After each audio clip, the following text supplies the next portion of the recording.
Política libro tercero, capítulo séptimo. Continuación de la teoría de la soberanía. Todas las ciencias, todas las artes, tienen un bien por fin, y el primero de los bienes debe ser el fin supremo de la más alta de todas las ciencias, y esta ciencia es la política. El bien en política es la justicia, en otros términos, la utilidad general. Se cree comúnmente, que la justicia es una especie de igualdad, y esta opinión vulgar está hasta cierto punto de acuerdo con los principios filosóficos de que nos hemos servido en la moral. Hay acuerdo además en lo relativo a la naturaleza de la justicia, a los seres a que se aplica, y se conviene también en que la igualdad debe reinar necesariamente entre iguales, queda por averiguar a qué se aplica la igualdad y a qué la desigualdad, cuestiones difíciles que constituyen la filosofía política. Se sostendrá quizá, que el poder político debe repartirse desigualmente y en razón de la preeminencia nacida de algún mérito, permaneciendo por otra parte en todos los demás puntos perfectamente iguales, y siendo los ciudadanos por otro lado completamente semejantes, y que los derechos y la consideración deben ser diferentes, cuando los individuos difieren. Pero si este principio es verdadero, hasta la frescura de la tez, la estatura u otra circunstancia, cualquiera que ella sea, podrá dar derecho a ser superior en poder político. ¿No es este un error manifiesto? Algunas reflexiones, deducidas de las otras ciencias y de las demás artes, lo probarán suficientemente. Si se distribuyen flautas entre varios artistas, que son iguales, puesto que están dedicados al mismo arte, no se darán los mejores instrumentos a los individuos más nobles, puesto que su nobleza no les hace más hábiles para tocar la flauta, sino que se deberá entregar el instrumento más perfecto al artista que más perfectamente sepa servirse de él. Si el razonamiento no es aún bastante claro, se le puede extremar aún más. Supóngase que un hombre muy distinguido en el arte de tocar la flauta lo es mucho menos por el nacimiento y la belleza, ventajas que, tomada cada una aparte, son, si se quiere, muy preferibles al talento de artista, y que en estos dos conceptos, en nobleza y belleza, le superen sus rivales mucho más que los supera él como profesor, pues sostengo que en este caso a él es a quien pertenece el instrumento superior. De otra manera sería preciso que la ejecución musical sacase gran provecho de la superioridad en nacimiento y en fortuna, y, sin embargo, estas circunstancias no pueden proporcionar en este orden el más ligero adelanto.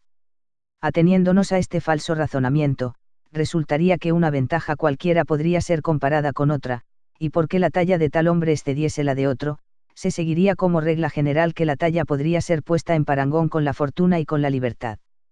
Si porque uno se distinga más por su talla que otro se distingue por su virtud, se coloca en general la talla muy por cima de la virtud, las cosas más diferentes y extrañas aparecerán entonces al mismo nivel, porque si la talla hasta cierto grado puede sobrepujar a otra cualidad en otro cierto grado, es claro que bastará fijar la proporción entre estos grados para obtener la igualdad absoluta. Pero como para hacer esto hay una imposibilidad radical, es claro que no se pretende, ni remotamente, en punto a derechos políticos, repartir el poder según toda clase de desigualdades. El que los unos sean ligeros en la carrera y los otros muy pesados, no es una razón para que en política los unos tengan más y los otros menos, en los juegos gimnásticos es donde deberán apreciarse estas diferencias en su justo valor, aquí no deben entrar en concurrencia otras cosas que las que contribuyen a la formación del Estado. Es muy justo conceder una distinción particular a la nobleza, a la libertad, a la fortuna, porque los individuos libres y los ciudadanos que tienen la renta legal, son los miembros del Estado, y no existiría el Estado, si todos fuesen pobres o si todos fuesen esclavos. Pero a estos primeros elementos es preciso unir evidentemente otros dos, la justicia y el valor guerrero, de que el Estado no puede carecer, porque si los unos son indispensables para su existencia, los otros lo son para su prosperidad. Todos estos elementos, por lo menos los más de ellos, pueden disputarse con razón el honor de constituir la existencia de la ciudad, pero, como dije antes, a la ciencia y a la virtud es a las que debe atribuirse su felicidad. Además, como la igualdad y la desigualdad completas son injustas tratándose de individuos que no son iguales o desiguales entre sí sino en un solo concepto, todos los gobiernos, en que la igualdad y la desigualdad están establecidas sobre bases de este género, necesariamente son gobiernos corrompidos. También hemos dicho más arriba, que todos los ciudadanos tienen razón en considerarse con derechos, pero no la tienen al atribuirse derechos absolutos, como, por ejemplo, lo creen los ricos, porque poseen una gran parte del territorio común de la ciudad y tienen ordinariamente más crédito en las transacciones comerciales, y los nobles y los hombres libres, clases muy próximas entre sí, porque a la nobleza corresponde realmente más la ciudadanía que al estado llano, siendo muy estimada en todos los pueblos, y además porque descendientes virtuosos deben, según todas las apariencias, tener virtuosos antepasados, puesto que la nobleza no es más que un mérito de raza. Ciertamente la virtud puede en nuestra opinión levantar su voz con no menos razón, la virtud social es la justicia, y todas las demás vienen necesariamente después de ella y como consecuencias. En fin, la mayoría también tiene pretensiones que puede oponer a las de la minoría, porque la mayoría, tomada en su conjunto, es más poderosa, más rica y mejor que la minoría.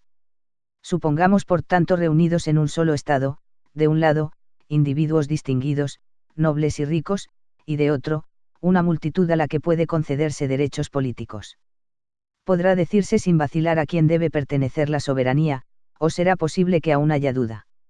En cada una de las constituciones que hemos enumerado más arriba, la cuestión de saber quién debe mandar no es cuestión, puesto que la diferencia entre ellas descansa precisamente en la del soberano.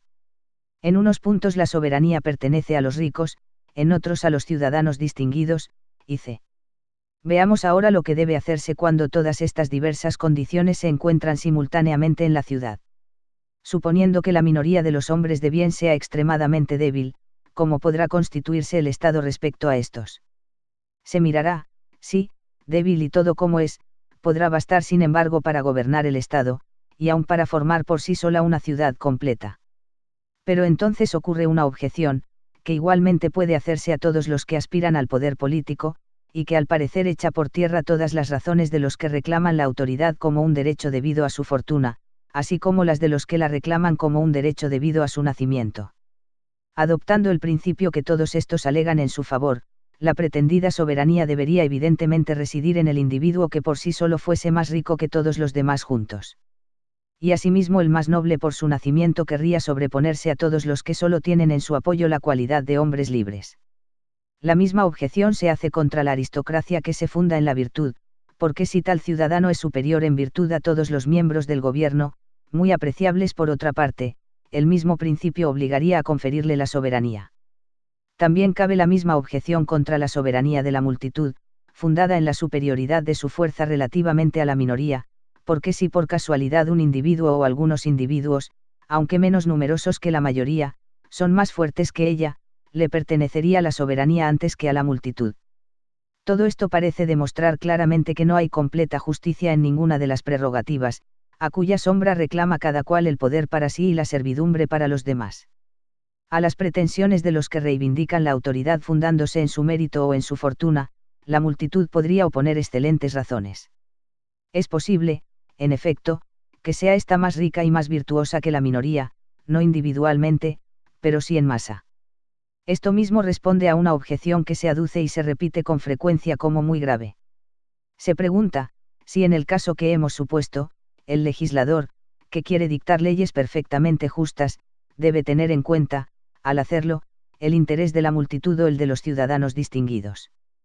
La justicia en este caso es la igualdad, y esta igualdad de la justicia se refiere tanto al interés general del Estado como al interés individual de los ciudadanos.